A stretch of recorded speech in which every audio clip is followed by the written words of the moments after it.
beautifuls. You are listening to Bliss and Grit. I'm Vanessa Scotto, and I'll be joined soon by my dear friend and co-host, Brooke Thomas.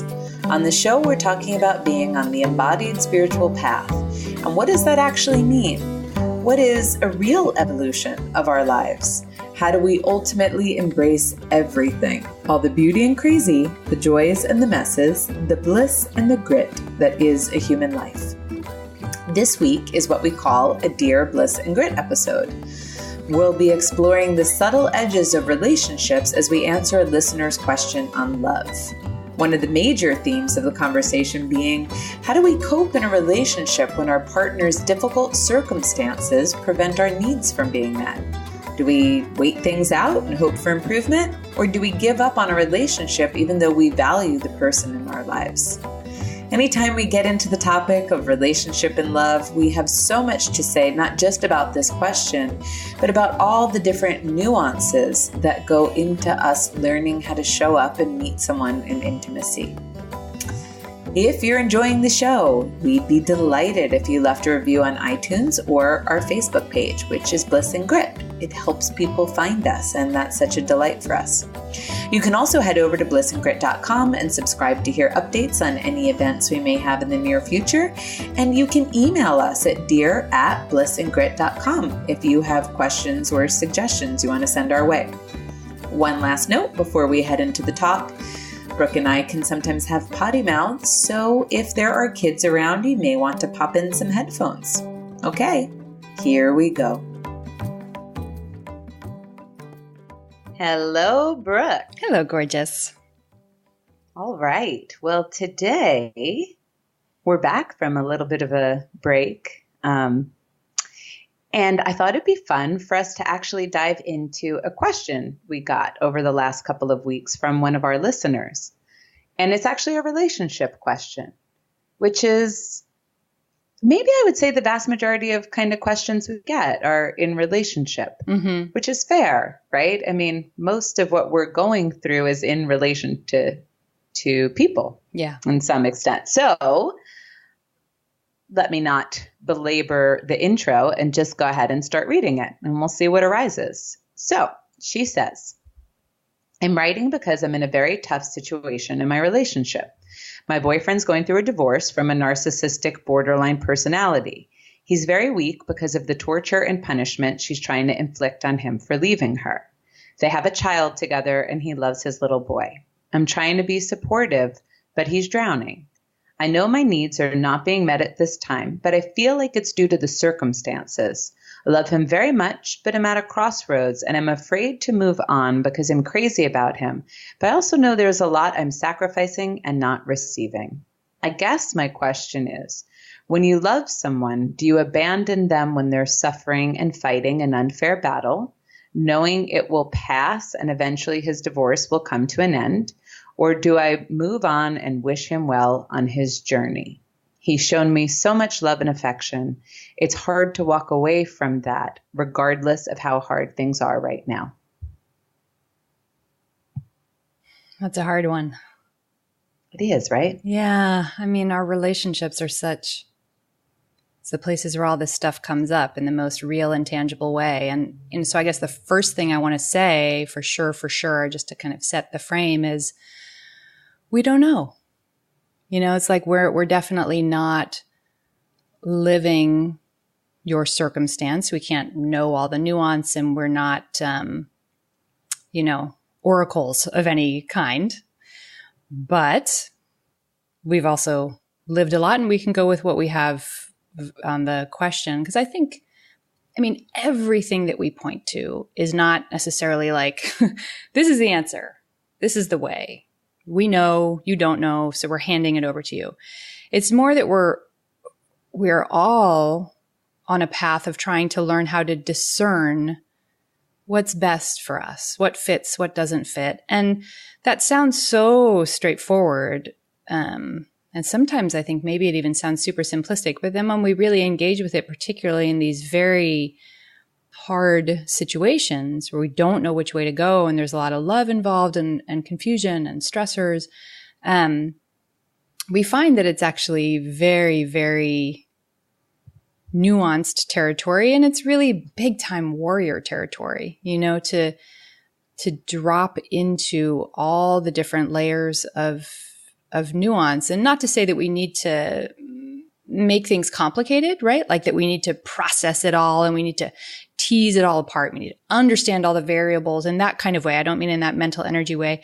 I mean more in this way of, I don't know whether this is helpful or not helpful, but the way it feels to me is like, swimming under the surface. So on the surface, if we're talking about water, it's very frothy. There's big waves. It's stormy. There's a lot of chaos. And so it's very hard to know what is hitting you when and where you are in space. And it just feels like a lot. It feels like overwhelm. And there is this way of getting beneath the fraught surface so that you have an opportunity to feel what feels okay. And, the way that you and I talk about it a lot, of course, is through embodiment coming into the body, and also through lots of time, or at least some time set aside to be with the silence, meaning meditating in a way that feels nourishing. Because it is very hard in those like tumultuous, frothy times to be able to actually discern what feels good and what feels right. So I'll start with that, and we can get into that a little bit. And then, of course, we can address some of the specifics of the question too. Things like, is it okay to, choose not to be in this relationship? Is this just a temporary, painful circumstance? Those kinds of things too. Mm-hmm. Mm-hmm. Yeah, it comes up over and over again how difficult it is to really feel the difference between when your fear and patterning is provoking you versus when it feels aligned, like a true north movement. And when relationship gets involved, it almost gets all the more complex because there's nothing we attached more to, I think, than the people we love. That might just be my circumstance, but I'm sure for some people it's their work identity or something. But boy, when it comes to the people we love, I think since we were so injured in our earlier relationship, we get extra cloudy-eyed. And maybe what's a bit of what's on my mind as this like overarching answer to this question, when I was thinking about it, it was that a lot of times I think we try to make things black and white as if there's always an answer. This is sort of what you were addressing, right? So we think like, well, self-love would mean I wouldn't put up with this and I would leave, right? I wouldn't sacrifice. And yet that's not categorically true. Again, there is no categorical truth. Really, the question is, does it feel like sacrificing? Because sometimes there's been times in my life, let's say, well, let's give an example from when I was sick. Mario, when I was sick, had to make certain, well, that's not right. I wouldn't say he had to make concessions. He had to take on certain responsibilities for the household, let's say. And he definitely did more than his share of physical labor and even more than his fair share of navigating logistics and things that when my brain was inflamed, I really couldn't handle. And I think if you were to ask Mario at that moment, he would see that he was taking on all of this activity. But I don't think he experienced it as, oh my God, I'm sacrificing myself. Mm-hmm. It was like a natural response, just as you may do with a child, right? I don't have one, but I can project forward and you know better than me. It's like, it's not that people with kids never think, oh my God, I'm sacrificing myself and compromising. But there's certain moments where your kids need you and that's not what's registering, right? Yeah, the natural for sure. movement is they need me and I show up. And I guess I'm saying all of this as my long-winded way of saying is that just because you have a partner going through something hard doesn't mean it has to feel like sacrifice. Right. So if it does feel like sacrifice and it does feel like you're not receiving, then that might be an area to get really curious about. Like, is that some wounding for you? Or is that some really relevant truth? Right. Because it's not a given that when your partner is in difficult circumstances, it's not a given that you will feel pinned down to the mat like that where it's all output and no input.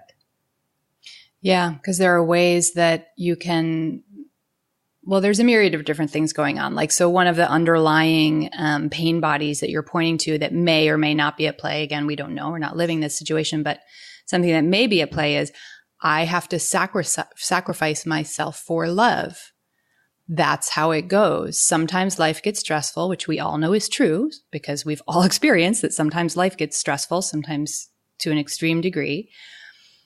So that happens, but does it mean that you need to sacrifice yourself for love? Like, does it need to feel like being sort of in a very small container where you're not getting nourishment? You don't feel like you're thriving. And one of the other things that I want to point out, I'm kind of annoying about time, but I just, for whatever reason, I find it very helpful to me. I'm not trying to like do that spiritual thing where it's like, there is no time, like, cause there is clock time and there is calendar time. But for me, whenever I catch myself telling a story about the future, it will be better in the future. It will pass and in the future.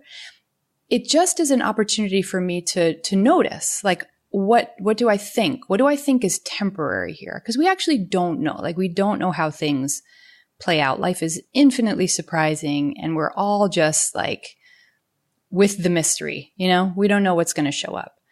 And so we don't know, like, in the sense that we don't know how things will unfold raising this young son with this partner. And I mean, literally, we don't know. Like, maybe it will always be a stressor. Maybe this woman will simply disappear. Like, in any direction we go, we're not sure. Maybe this situation will completely resolve.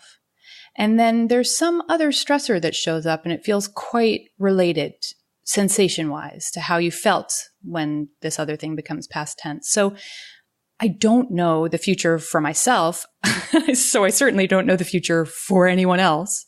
But when I catch myself telling a story about this is temporary and just around the corner, or even if I'm saying way down the road, it'll be so much better when, it's a time for me to get interested. Like, is that really true?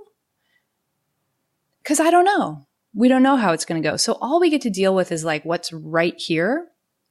So in this situation, in this question, what's right here is quite a lot of stressor. And then within that is all these opportunities, like you were saying, to not just say it has to be one or the other. It has to be, chuck it, it all goes in the trash, or put up with it, sacrifice myself for love, and eventually it will get much better. There's the truth of whatever are the right ways to explore this is somewhere in the very large, vast gray area in between those two extremes. And so it comes down to being able to feel into it. And sometimes it's like the tiniest little thread in the whole weave of the situation gets exposed. And then there's all this room. So an example of a tiny thread might be something like just the very simple acknowledgement of, I feel tired. I feel like I'm sacrificing. This feels exhausting. And then what happens when you just, instead of going, I shouldn't, or I do, but it'll get better, so I need to put up with it, just exposing it and saying, I'm really tired, I'm really suffering, and I don't want to feel this way anymore. Maybe what occurs next is like, okay, now I'm ready to convey that to my partner in a new way. And then who knows what happens, but maybe he's ready to hear it in a way that he wasn't able to hear it before. And then maybe some fresh solution emerges that couldn't emerge before because things weren't being met in the right now, as opposed to the, it will be over, and when it's over, it'll get better. So we have to kind of sift through the nuance of the right now, or else it is just this kind of pinging and ponging between variables that don't really feel satisfying to anyone. Yeah, sure. I had a friend the other day telling me about her relationship stuff. And she has a little bit of the, I have to sacrifice myself for my relationships, right? It's like the other person always gets prioritized. And I think that's pretty common for a lot of us, especially Sensei people. I'm like, I hear it in so many of my clients. I know I have it in myself. So she's telling me the story, and And in fact, she really didn't. That was the upshot. It was like she had already preemptively been sacrificing her needs before even exposing them to her partner, before even kind of laying it on the table like, hey, here's what's up for me and here's what I need right now. Because she was preemptively taking care of it and sort of assuming that this was just the movement, right? A need comes up, she sacrifices it, and she shows up for him, which was actually wearing her down and making her quite pissed at him at some point, right? Like then the anger would rise up since we all suck at being martyrs. And so the first question is it your belief system that's operating? And so you're moving into pre-programmed motions, even if the situation doesn't require it, right? Because it seems to us in those things like, well, this is what the situation requires. Like she was like, oh, well, it was like, for example, he travels a lot for work. And so they hadn't seen each other in weeks. And then she, wasn't really in a space to meet with someone because of other variables in her life, but she felt she must, right? And then, of course, there was this movement of sacrifice. Now, he would have actually been fine with her saying, here's what's up. Here's what I need. Yeah. Right. But preemptively, she went into programming, went against what she knew she needed in the moment. And of course, it plays out the way it plays out. So we can always get curious about like, what is reality? In reality, are you sacrificing in a way that is due to the circumstances, i.e., they literally can't show up in your life and they know what your needs are and they just can't possibly meet them? Or is this part of your own self-reliance cycle? And you sort of preemptively just moving the way you know how to move, which is in this motion of self-sacrifice and pushing your needs aside. And the simplest way to organize all of that is, I think, what you were pointing to, Brooke. First, we get honest with ourselves. Like, okay, what is the impact on me? What's coming up for me? I'm tired, or I feel like I'm not getting my needs met, or I'm sacrificing a lot. So we're honest about that. And then we communicate it with the other person. We say, hey, here's what's up. I don't know what's happening for you, but what I'm noticing is that it's hard to get my emotional needs met here. And that's making me feel a little distant from you. So I get what you're going through. What should we do about this? Right. And that kind of acknowledgement and then open question, which is really hard for self-reliant people, as we've talked about in other episodes, then it puts it back into the ecosystem of the relationship. Yeah. And I always feel like I feel like you're giving your partner like an educated chance to show up for you then. Which is an act of love. Yeah. Because it's an act of faith in them. Instead of deciding how it's going to go down in advance, you bring your love to them with this openness. And then they get a chance, right? They can show up or not because that's their choice, depending on what's up for them at the time. But at least you gave them the chance. Now, she may have done this already. We don't know. We're just fleshing out the possibilities of how one might look at this. But beginning to let your partner in a really honest, here's what's happening for me kind of way. When I feel you pull back, this is what arises for me. It gets me thinking. And then your partner has all the facts of what's up and they get to make a decision. Because I don't know, especially, I have triggers around this particular variety of situation because there's a borderline narcissist, quote unquote, which Vanessa and I have our histories with. Yeah. I feel like we're tossing these words around way too much though, because now we're combining them and everything. And it's like, basically we're just saying this person's super selfish and crazy, right? Right. They're a black hole persona. They will take all. Yes. They will take all. They can. All of a sudden I'm listening to the scenario and I'm like, oh my God. So this person's in charge of everything, right? Like this crazy ex, if they are in fact that, but this crazy ex kind of like calls all the shots. Like everyone's got to sacrifice their needs to this crazy, quote unquote person. And that's like super triggering for me to hear. I mean, so that's part of where it's hard to get a little bit of traction on it is I have projections. So I'll just out them that I'm like, oh God, no, they won't go away. It's a parent. It's another parent. So now is the time for the two of you as a couple to figure out if there is a viable way to interact with this significant third since she's, a co-parent, if there's a viable way to interact with her. Because if there isn't now, I don't know how much better it will get. I have not seen that bear fruit. I have not either. It does not get better with people who are black holes. And so saying like it's temporarily bad and so we need to kind of shelve our relationship to attend to the black hole.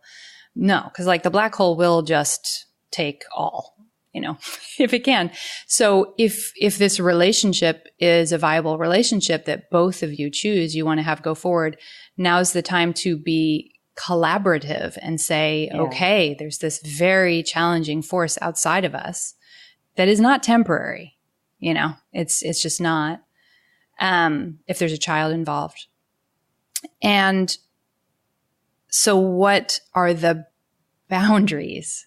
Yes. What are the boundaries with her? And those people will do literally everything they can to cross a boundary. So it's not like I'm saying it's easy, but that's why it's so important to articulate what are the boundaries to her. And then what are the boundaries between the two of you, in the sense of, like how much does this woman who wrote us the question, like how much of this is hers? And like it will be in her life. It's not like I'm saying she can just check out, but at what point is she able to call a timeout and say, I just, you need to sort out what your feelings are about whatever particular situations come up over the years. And what are the boundaries of attending to the care and feeding of your intimate relationship? Because that will need a boundary drawn around it or it will get consumed, and none of these things are easy. So it's not like just because I say them, I think like, oh yeah, you'll do that and it'll be really tidy. It's not easy. Like this is very significant warriorship. But if you choose, if you choose to take that path, if that feels like yes, and through the discernment and through the work and the, having a conversation with your partner feels like yes, that's the way forward is through this partnership. We want this partnership. It's not optional. It's not like you get to be sloppy with boundaries about the time you two have for each other where this woman's name does not get mentioned, date night, whatever. Yeah, for example. Right. Yeah. Or the way that simple things, what is the agreed upon boundary if she answers the phone when the ex calls? There has to be like protocols in place. Yes. Which sounds exhausting, but the reality is that if these kinds of people in our lives, they're exhausting. And it actually does require some work. Vampires. Yeah. And the work to get as little bloodletting from you as possible to happen is boundary ninja warrior work. Yeah, sure. And her setting that boundary for herself might even support him in learning how to set his boundaries. Because, the other interesting thing is when we start to look at like, this is a very unfair situation for him. It's like, well, we also create our lives to some extent. So there was a partnering he had with her, and that was coming from something in his life that you and I don't understand. And likely he might have struggled around boundaries. That's a lot of times part and parcel to how we wind up playing with people who have a lot of borderline tendencies. And so even by this lovely woman asserting her own boundaries, it may be supportive of him feeling inspired to set his boundaries, which can be protective of the whole triad, her, him, and the relationship itself. I mean, I just feel, again, these words being thrown around, we don't know this third woman involved, but usually if we're using the word borderline, we're talking about someone who's very emotional. We're also talking about someone who collapses space. And so it's like this sensation, like there's no space for the relationship. And there's no space for this woman to have her needs. Now, that's such a painful place to be in. So I think the other thing that we have to look at is what kind of capacity do you have to tolerate this? I mean, not that one necessarily even should, but I guess, how do I say it? There's been many times in my life where I made decisions based on how I wanted to be, not how I was. Yeah. Right? Yeah. So we've all done it.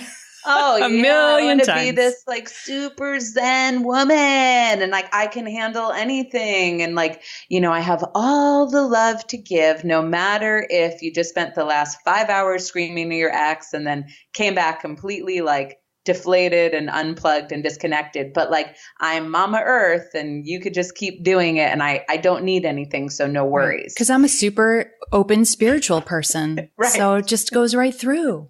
It's right. like, No big. I mean, that's how I wanted to be sometimes. And I, on my life, have made decisions with that ideology in mind that I could be that person.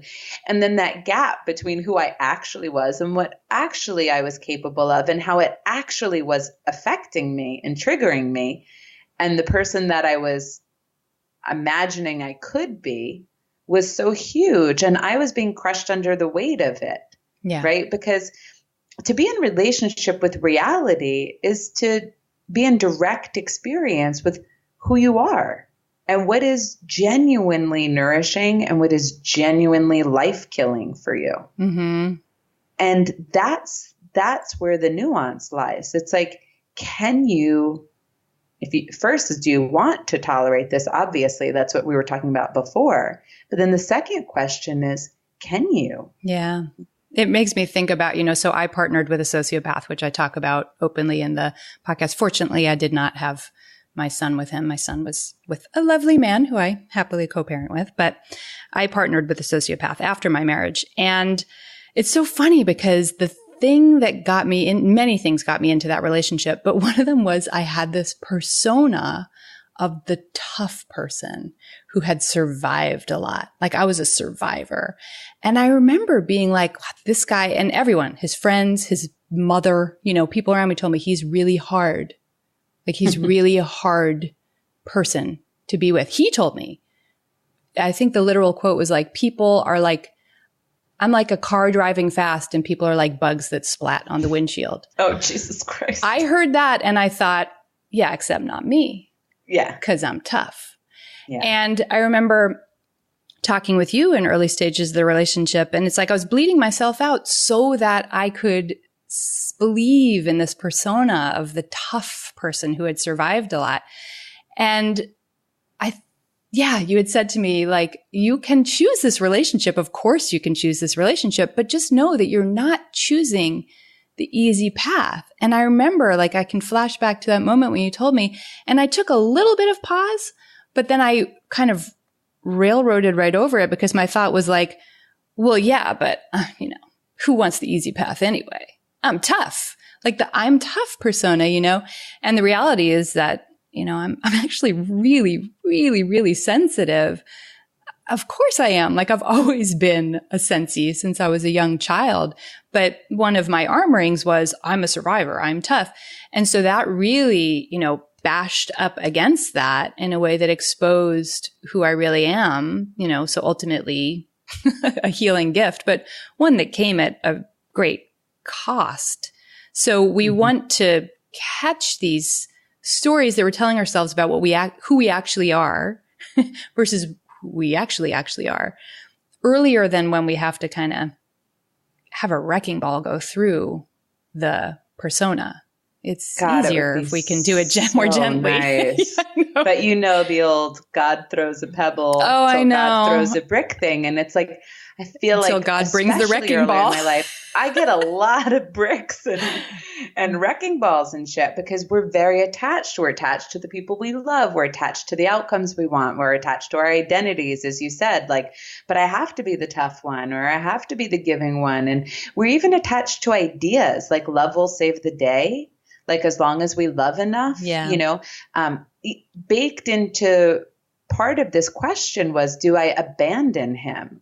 Quote. Right. Which means if I choose not to, I am abandoning, I am harming, I am the bad one, and I'd say for sure, I can say that is not true. If you're trying to sit with your discernment about what's actually true and you're clearly coming from a place of love, it will not be you, the bad one, creating harm if you choose that it's just not viable going forward. That's right. And that's where I think, again, as we sit with ourselves and we make space for the multi levels of human experience that are arising, we can start to get curious about like what pain bodies may be active. Like this idea that if I don't give myself to you, then I'm in fact doing something bad or selfish, like this, I'm abandoning you. This idea that these things are just unfair sort of external events happening to someone, instead of recognizing actually a lot of patterning went into this moment. Mm-hmm. Right? Yeah, like it did for me too. Sure.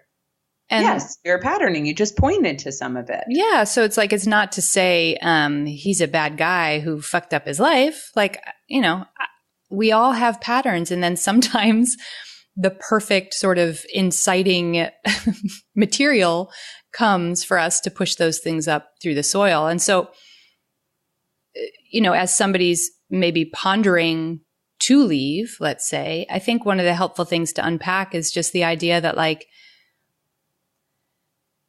people are actually okay, you know, and we got into this a little bit in our last episode. We were talking about life as an empath, like whose business is it, right? Is it my business? Is it their business? Is it God's business? And we have to have enough love for people and enough faith in people to know that like they're going to be okay.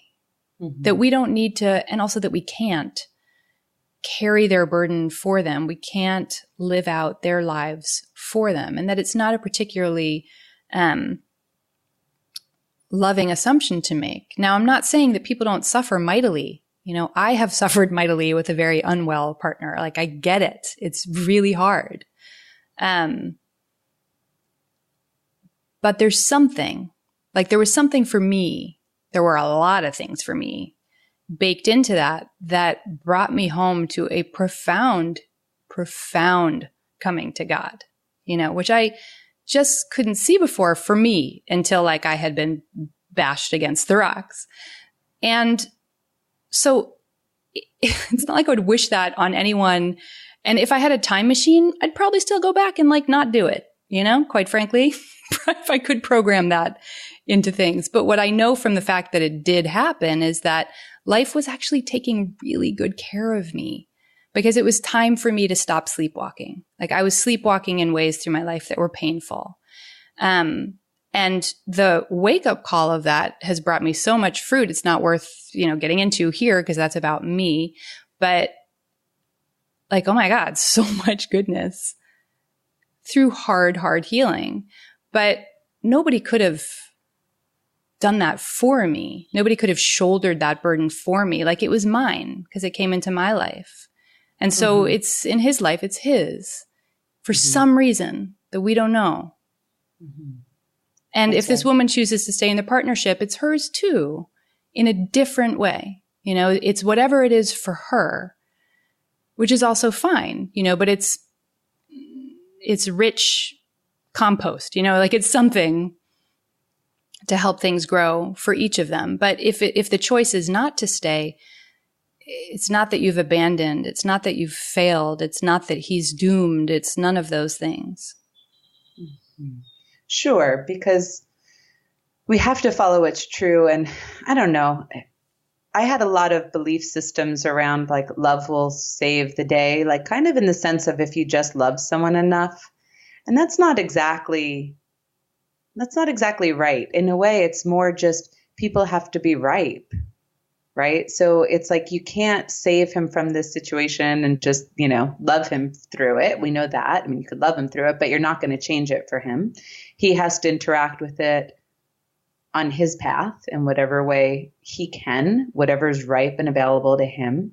And so then the only thing we can do as the partner is feel into what's ripe and available to us. Like what is this fertilizer for me? Yeah. Right?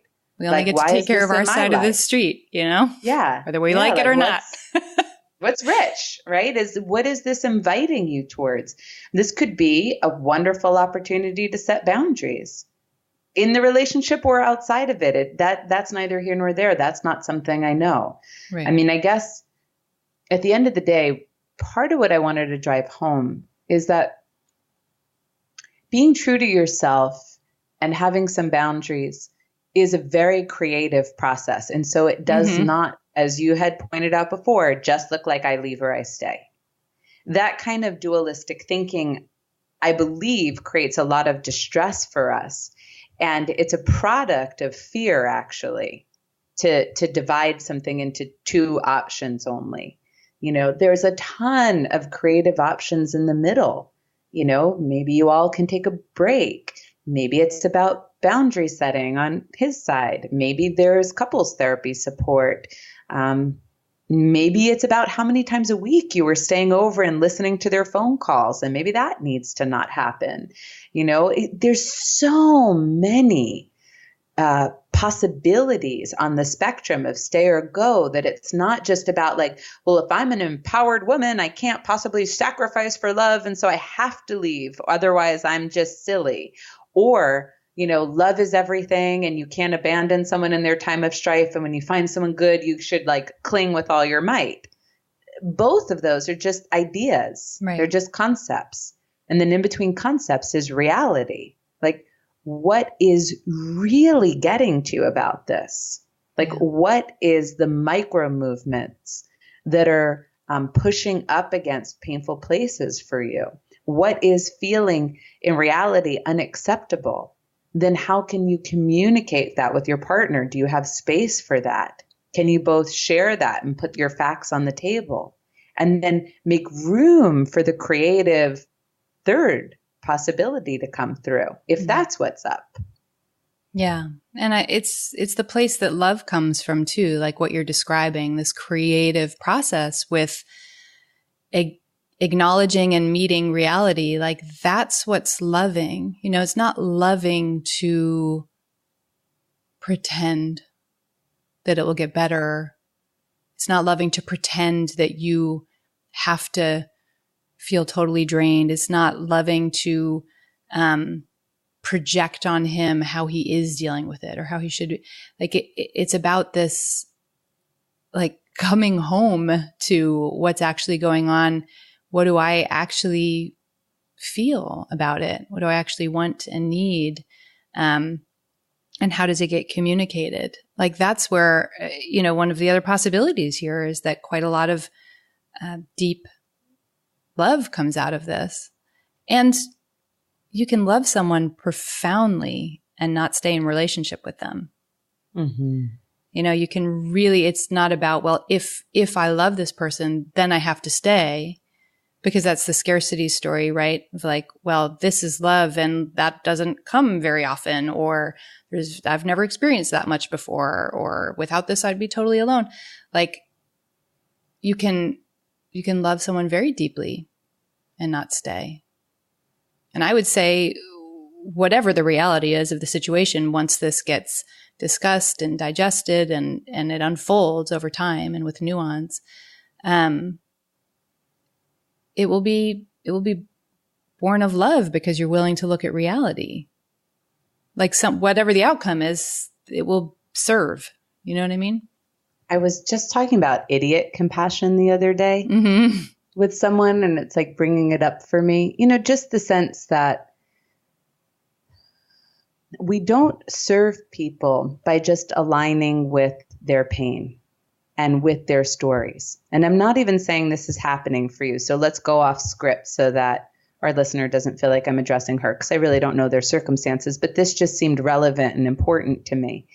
That, how do I put this into words?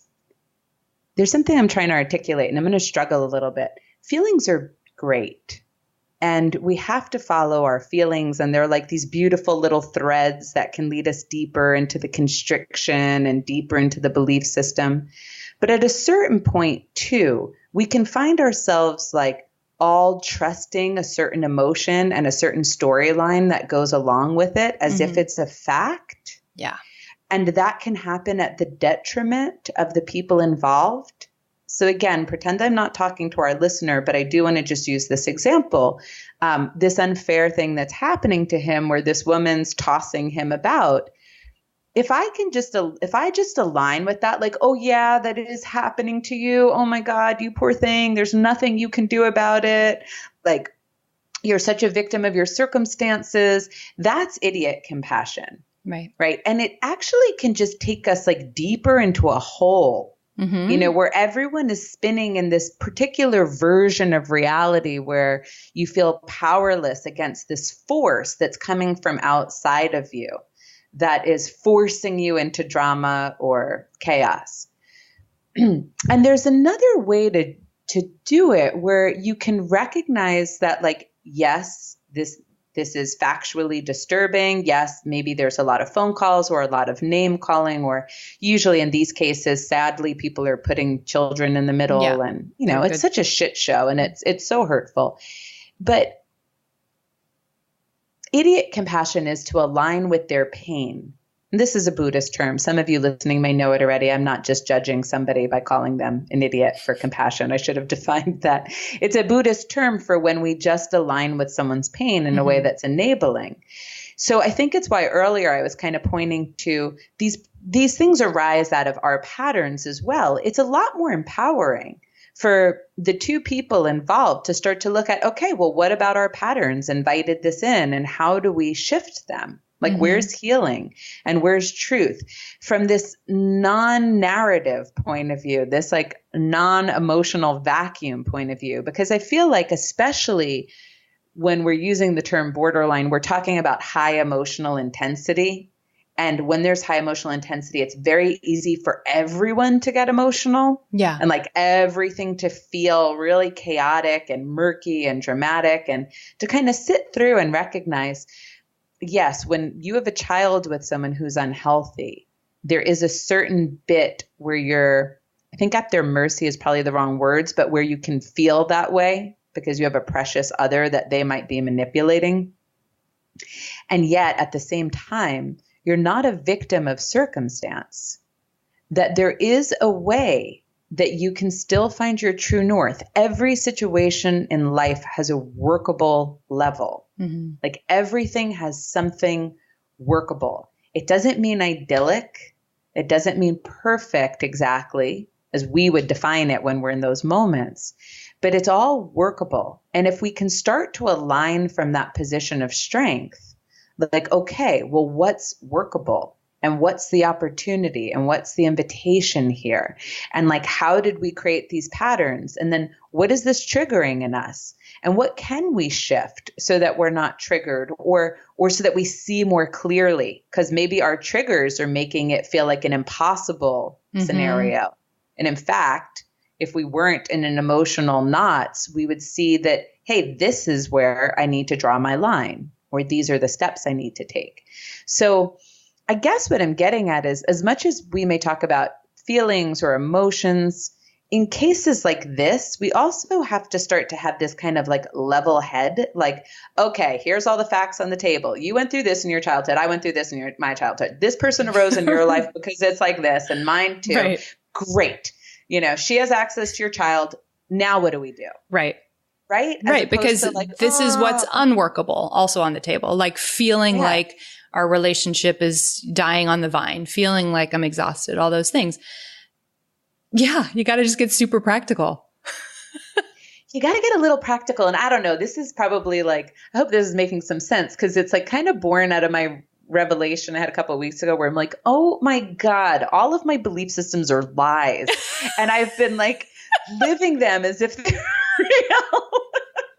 And then like making decisions based on them. And I know how this shit goes. It's like you have a narcissistic, borderline-y person in the mix. They're full of emotion. They tend to push everyone's buttons. So they're full of emotion. Now everyone's buying the dominant storyline. Like, we're just stuck with this woman and it's got to be a nightmare. There's no other way for it to be because she's like this and no one can do anything about it. And he's drowning and this like, and it can like blow up so much. And I'm like, fuck, you know what?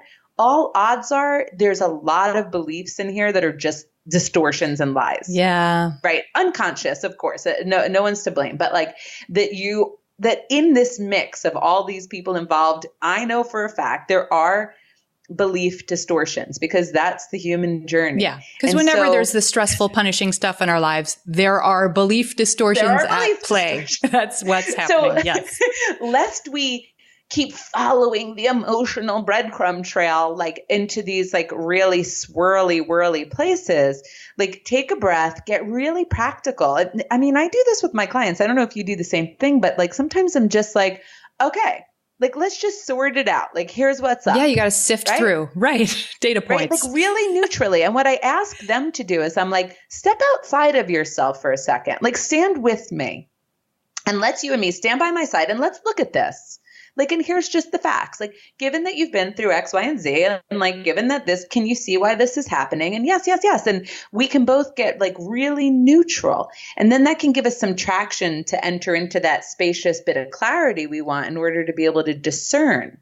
Because that kind of practicality, as it probably neuroscientifically engages our frontal cortex so we can get out of like amygdala patterning, it gives us like a stepping stone to then drop into the stillness. So in this case, I think my thought is, given I know there's a borderline-y person and I can only guess emotions are going crazy all over this, this situation, is take a step back, everyone.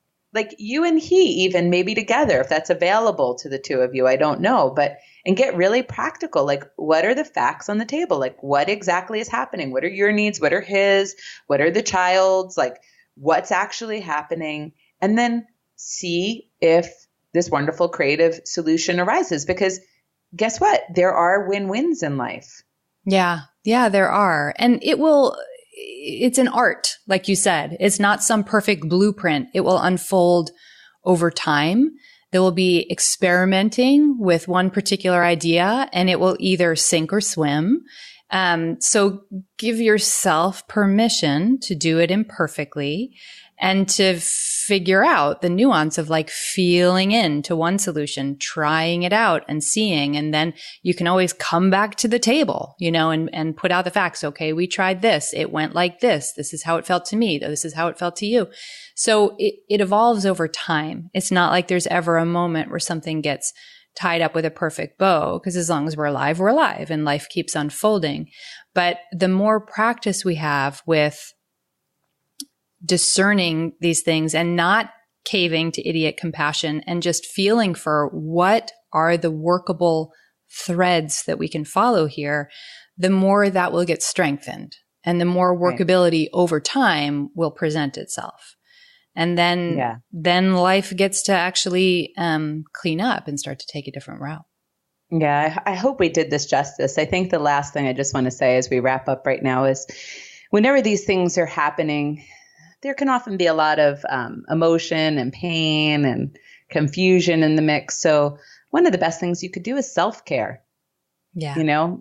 Like go do some self-care, make sure you do the basic things you need to do to replenish yourself, because that'll give you some of the spaciousness you need to find your clarity.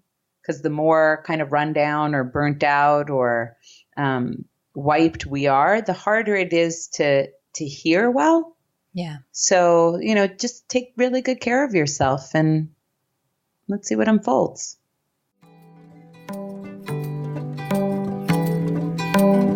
Thanks for listening to today's show. Just a quick note in this episode.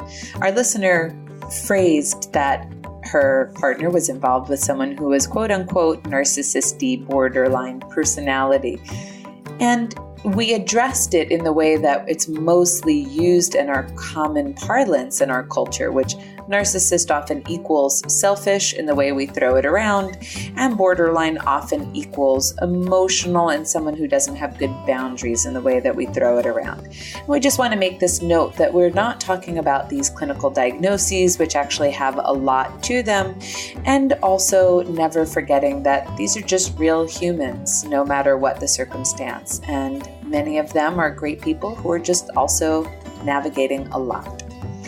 So, having said that, thanks again for listening. And the show notes, including any resources we mentioned, live at blissandgrit.com. If you go to the website and scroll down, you'll see each episode's separate post, and the resources are right in there.